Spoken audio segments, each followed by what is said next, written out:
pessoal, dando continuidade aos nossos estudos do Novo Testamento, estamos no discurso parabólico de Mateus, no capítulo 13, e hoje veremos a parábola do fermento.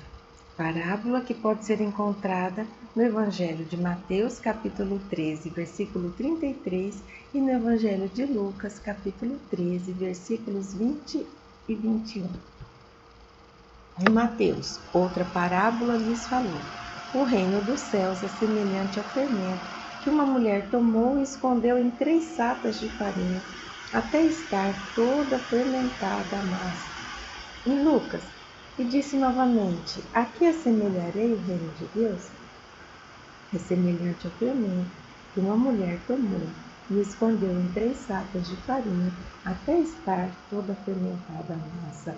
As narrativas são semelhantes, notamos a diferença na expressão reino dos céus e reino de Deus. São termos sinônimos. O que acontece é que Mateus escrevia para leitores judeus extremamente sensíveis ao uso direto do nome de Deus. Por isso, ele faz a troca da palavra Deus por céus. Mas uma outra palavra nos chama a atenção nessa parábola: saca. O que significa isso? E a nossa querida amiga Corujinha vem nos explicar que saca é uma medida hebraica para coisas secas, que corresponde a aproximadamente 13 litros. Só que não há precisão no tocante às medidas da antiguidade e essas conclusões são tiradas a partir de evidências disponíveis. Vamos agora para o principal elemento da nossa parábola, o fermento. E aqui precisamos de alguns dados culturais para compreendermos melhor o seu significado. Snodgrass vai nos dizer que no mundo antigo o fermento era simplesmente uma porção de massa em fermentação. O que significa? Que naquela época o fermento era diferente do que temos hoje. Então o fermento representava uma porção de massa que estava em processo de fermentação, que era separada da massa e guardado para ser colocado na próxima massa que fosse preparada para também poder fermentar. 3 sacas seriam quase 39 litros de farinha, porque se uma saca corresponde a 13 litros, 3 sacas correspondem a 39 e serviria para se fazer uma grande quantidade de pão, suficiente para alimentar de 100 a 150 pessoas. A quantidade de fermento necessária para levedar essa quantidade de massa é estimada em cerca de 1,3 kg a 1,8 kg, quer dizer, proporcional à quantidade de massa a ser preparada aqui. E possivelmente a grande quantidade apresentada nessa parábola é o resultado da suposição de que a mulher estivesse preparando uma massa para o seu grupo, porque era uma grande quantidade de pão que estava sendo produzido. Trouxemos aqui 2 passagens do Velho Testamento onde aparece esse elemento, fermento, porque precisamos compreender o simbolismo que ele nos traz.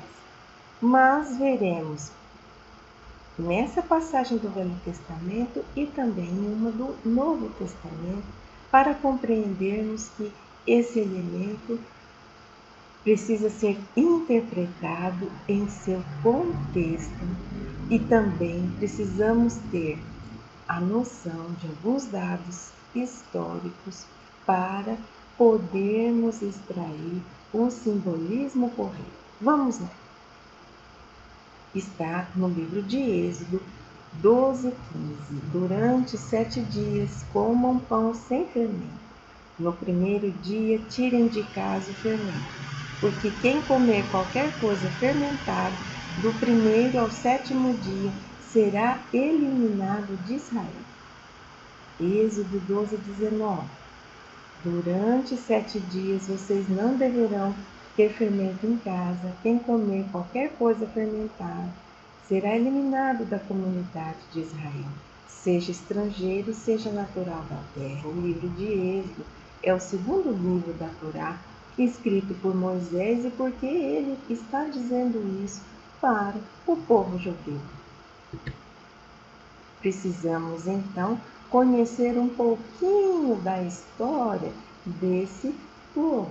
E a nossa amiga Corujinha vem nos dizer que precisamos compreender o significado de Pessá. Pessá, Páscoa judaica, também conhecida como festa de libertação, e celebra a libertação dos hebreus da escravidão do Egito. Essa passagem de Êxodo está se referindo a esse período em que esse povo judeu está comemorando a sua libertação da escravidão do Egito. Mas por que então essa proibição do consumo do pão fermentado, o consumo do fermento nesse período? E quem vem nos esclarecer é o rabino Benjamin Black, nos dizendo o seguinte: mais do que permitir que os judeus fossem embora, os egípcios pediram-lhes para ir. Eles o fizeram tão rapidamente que nem tiveram tempo para esperar que os pães para a jornada fermentassem. A rapidez que os judeus foram redimidos ficou simbolizada no pão achatado, denominado matzá, que se tornou o alimento ritual da comemoração de Pessá, festa da liberdade. Então, o que isso significa? Que aquela proibição do uso do fermento estava relacionada à celebração da libertação dos judeus da escravidão do Egito. E eles, quando foram libertos daquela escravidão, tiveram que sair rápido e levar o alimento para a jornada, e não deu tempo desse alimento fermentar.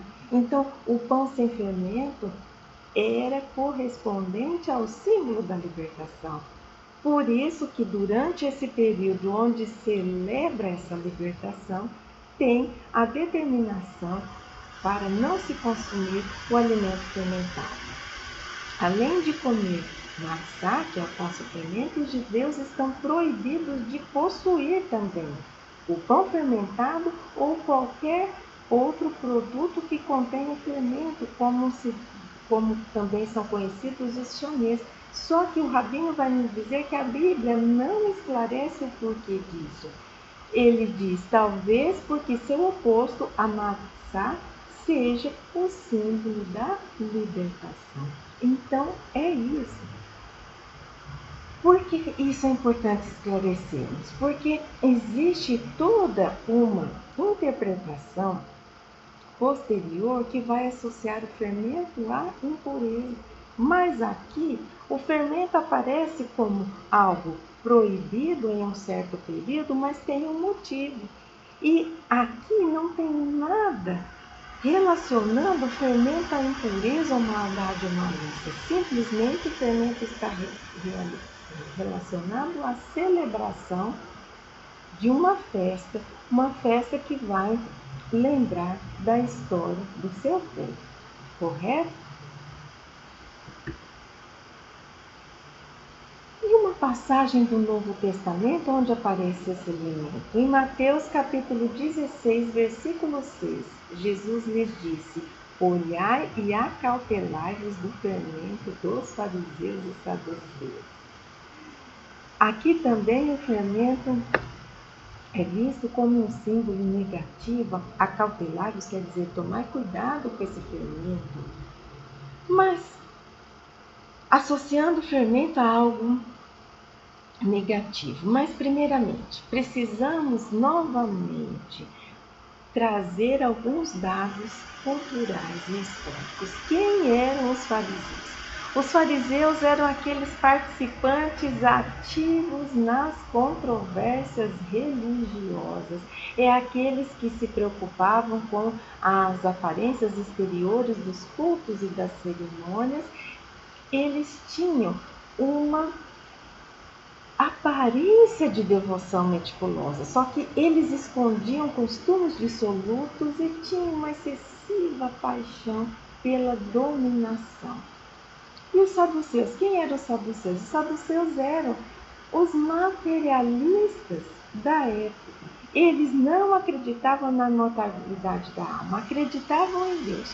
Só que, por não acreditarem em nada depois desta vida, o relacionamento com Deus era baseado em um sistema de trocas e recompensas temporárias. Dito isto acerca de fariseus e saduceus, podemos então relacionar o fermento como aquilo que estava oculto, aquilo que movimentava e mobilizava os fariseus. E assim, a nossa amiga Corujinha foi pesquisar um autor chamado Locaia, que vem nos dizer que o fermento dos fariseus era a formalidade hipócrita ou a religiosidade ou uma cegueira religiosa. E o fermento dos saduceus era o ceticismo e o racionalismo. Então, o fermento aqui está relacionado com as características desses fariseus e desses saduceus. Por isso que precisamos ter cuidado com as interpretações e não generalizarmos, porque cada elemento precisa ser interpretado no contexto da sua narrativa. Na passagem de Êxodo, descobrimos o motivo pelo qual o fermento era proibido. Aqui, Jesus estava recomendando cuidado com esse móvel que estava dentro do coração dos fariseus e dos saduceus.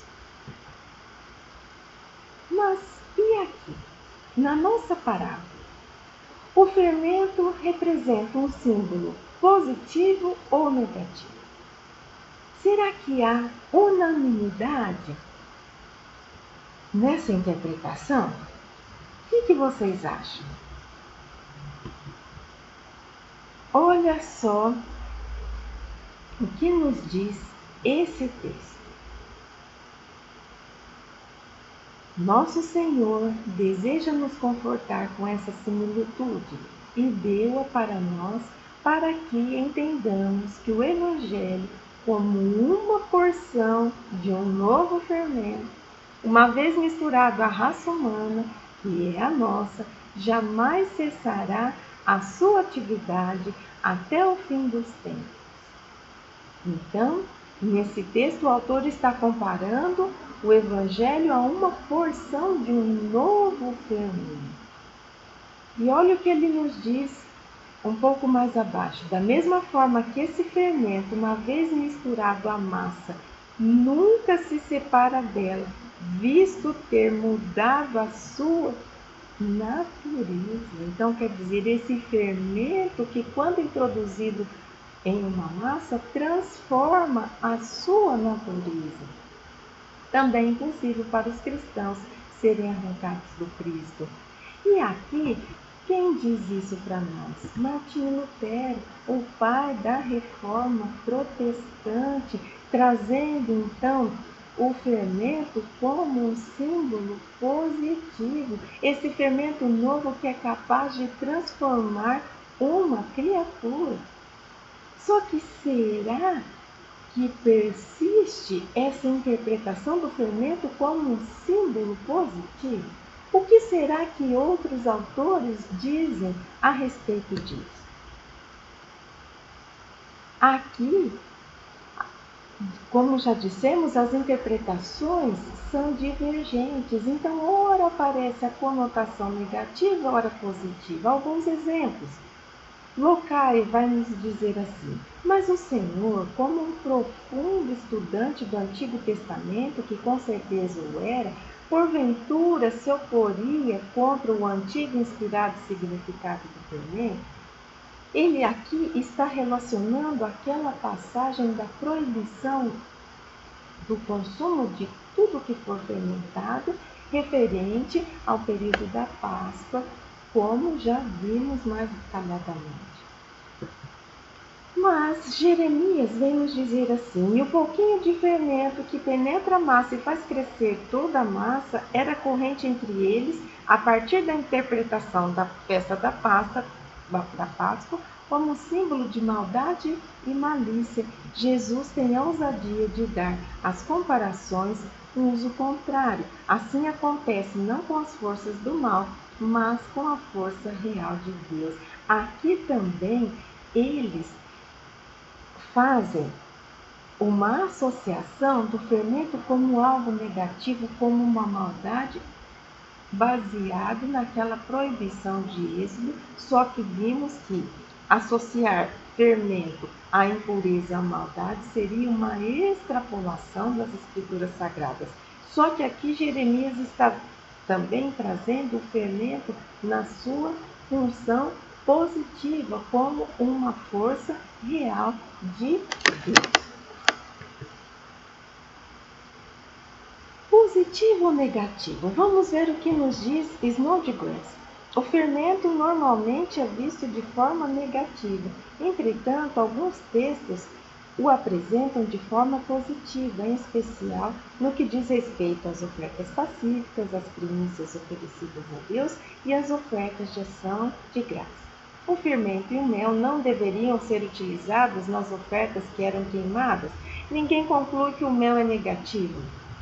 Quando o fermento é utilizado de forma negativa, o contexto deixa isso muito claro, seja nas escrituras sagradas, seja em outros escritos. Então, aqui também Snodgrass está nos chamando a atenção para observarmos o contexto, porque ora ele aparece, por exemplo, como uma proibição, em outras passagens não, mas o contexto vai nos dizer isso. Sempre tomando cuidado para não extrapolarmos na nossa interpretação e atribuirmos ao fermento significados que não estão ali descritos ou mesmo subentendidos. E ele nos diz: nada aqui no contexto sugere algo diferente de um uso positivo. Ele enxerga assim o fermento como um símbolo positivo, dizendo que o fermento está para o início do reino, assim como a massa toda fermentada está para a realidade completa.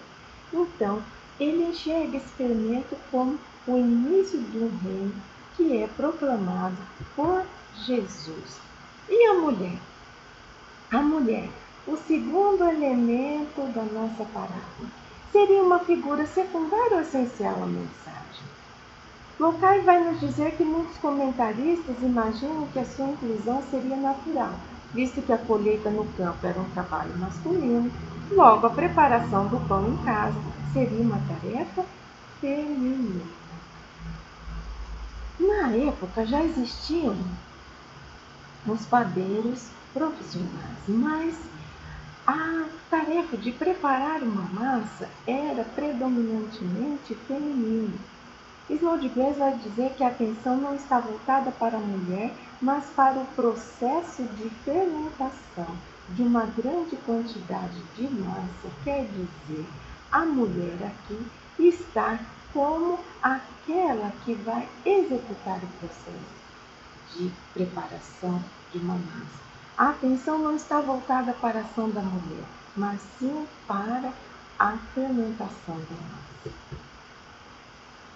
E nessa parábola do fermento, ao contrário do grão de mostarda, nós não detectamos explicitamente um contraste, porque lá na parábola do fermento tínhamos o contraste do pequeno com o grande, o pequenino grão e a árvore exuberante. Aqui não. A ênfase da parábola, segundo Snodgrass, está no contraste do grande, não está no contraste do grande com o pequeno, mas no início oculto que redundará na conclusão da obra de Deus no reino, na fermentação do todo. A ênfase está nesse início do reino que começa de maneira oculta.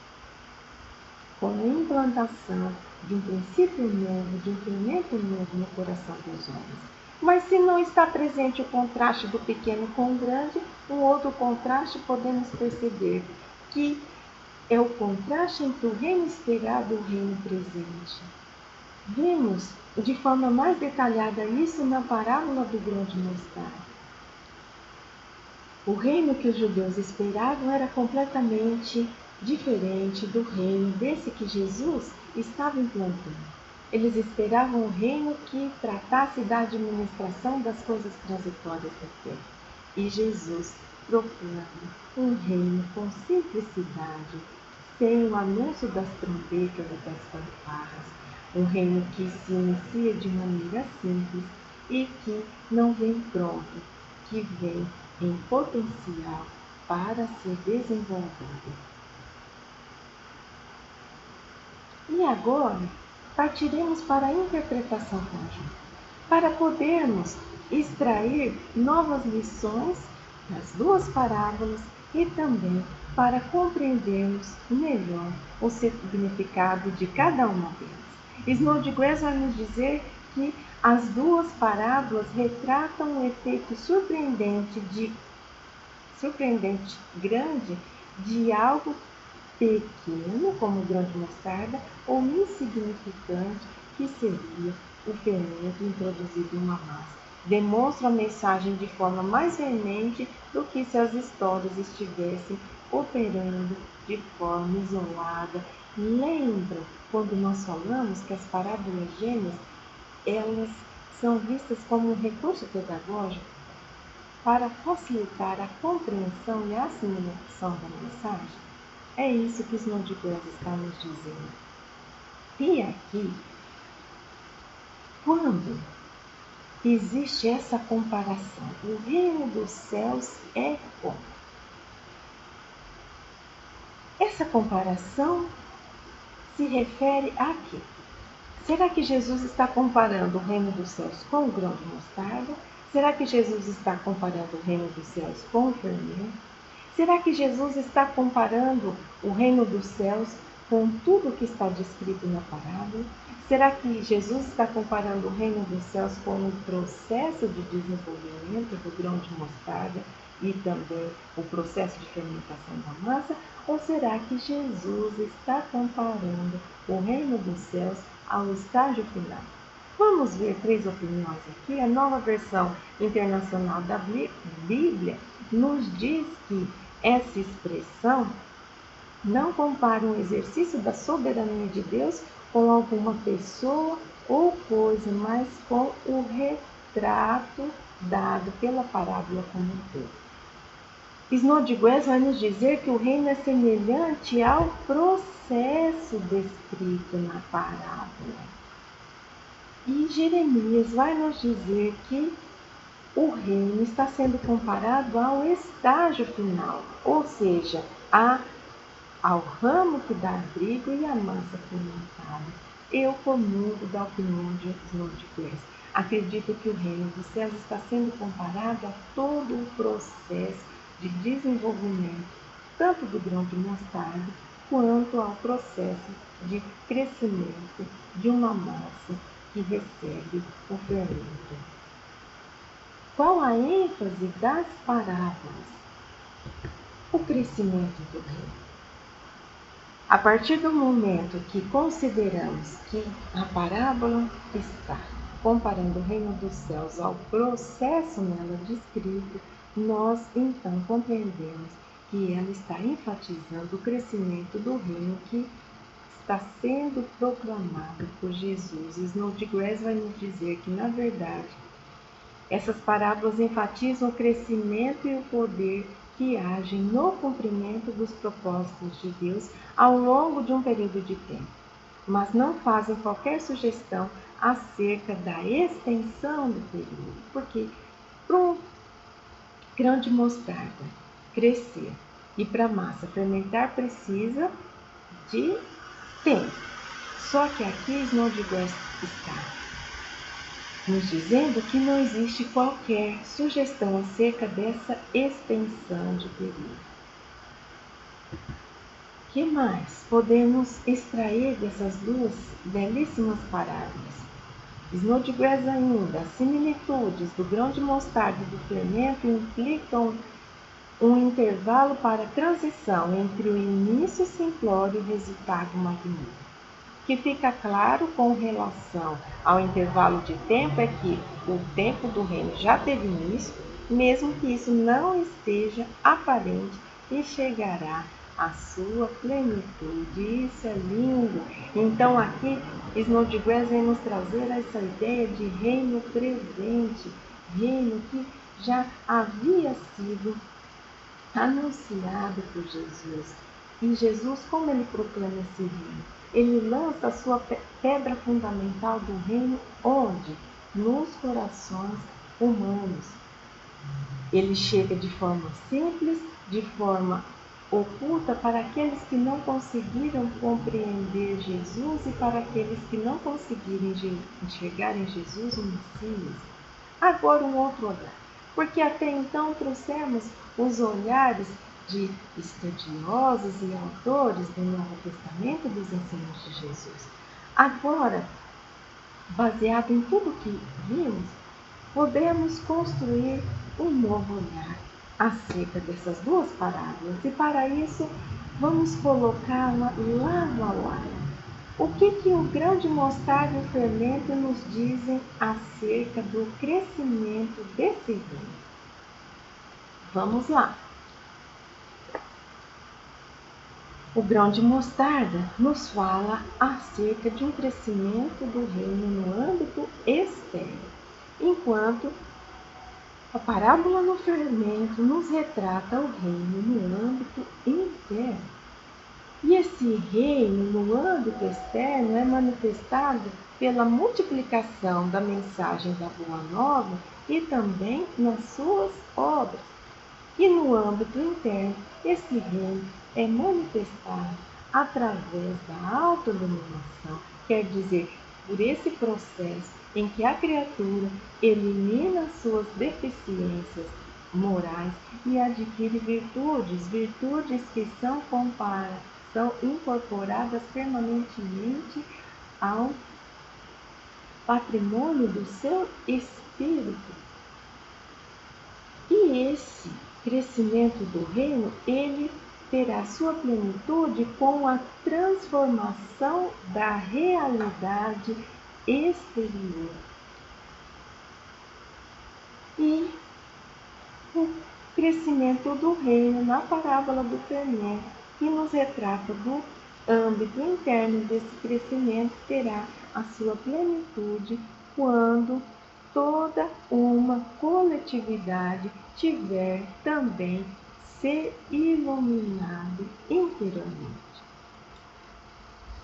Vamos ver o que agora as duas parábolas nos trazem acerca das características do reino. O grão de mostarda nos traz um reino com características de exterioridade. A árvore que cresce e dá abrigo. Um reino que é visível. E um reino que tem a função de abrigar, proteger, sustentar, distribuir a graça de Deus.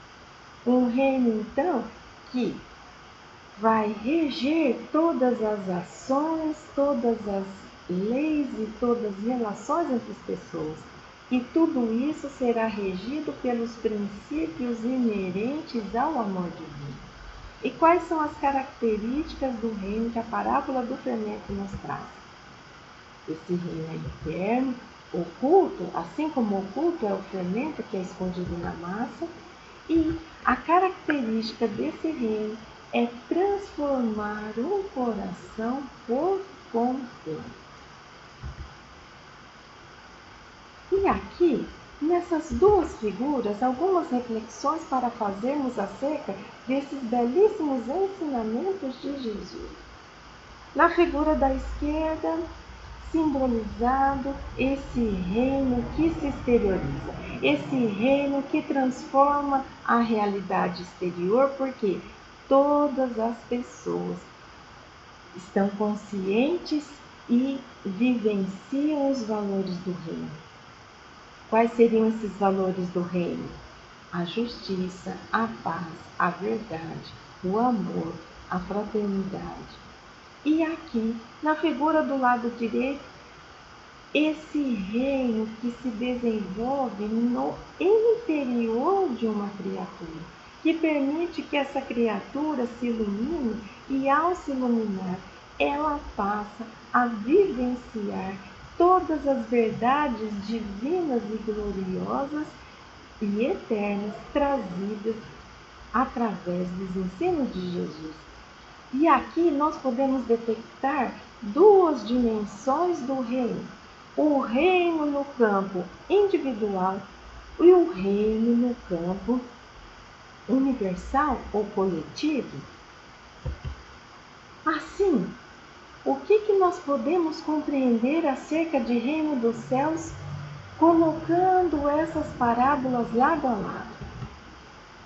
A dimensão individual que dissemos, essa dimensão que se refere, então, a um estado ou condição interior daquela criatura que se fideliza a Deus e que se fideliza às leis divinas e que se fideliza aos ensinamentos de Jesus, que são um retrato das leis divinas. E também nós compreendemos que o reino também possui uma dimensão universal. Universal é aquela em que imaginamos um governo que tem Deus por soberano e que todas as relações, ações e leis são regidas pelo princípio do amor divino. Aquele reino de paz, de justiça, regendo todas as coisas, desde uma relação comercial até um relacionamento familiar. O reino na dimensão individual corresponde ao início, à largada, ao ponto de partida para que cheguemos ao reino na dimensão universal, quer dizer, da iluminação de todas as criaturas, chegamos à iluminação de uma coletividade e chegamos assim a vivenciar em um mundo de paz, de justiça e de amor. O reino na dimensão individual, então, está instaurado no íntimo da criatura. Por isso que Jesus, em outras passagens, nos diz: o reino dos céus está dentro de vós. E o reino na dimensão universal, que é esse reino tão esperado, que nós aguardamos tanto, ele será um dia, quando estiver totalmente implantado, visto, vivido e sentido no orbe terrestre como um todo. E aqui, meus queridos, encerramos o estudo dessas duas parábolas, deixando para cada um de nós, duas reflexões. Vimos que esse reino não vem como algo pronto, vem como algo a ser desenvolvido. Então, cada um de nós é responsável pela expansão, edificação e implantação por completo do reino sobre a terra. E será que nós estamos permitindo que esse fermento novo do Evangelho altere a estrutura do nosso coração? Transforme a massa, mude a estrutura da massa, ou seja, mude a nossa estrutura, fazendo com que deixemos de ser o homem velho e para tomarmos posse do homem novo. Quais obstáculos nós estamos encontrando nesse caminho para permitir que esse reino se desenvolva dentro de nós? Ficam então essas reflexões. Vamos nos despedindo e no próximo encontro daremos início ao segundo par de parábolas gêmeas, que são as parábolas do tesouro e da terra. Até lá!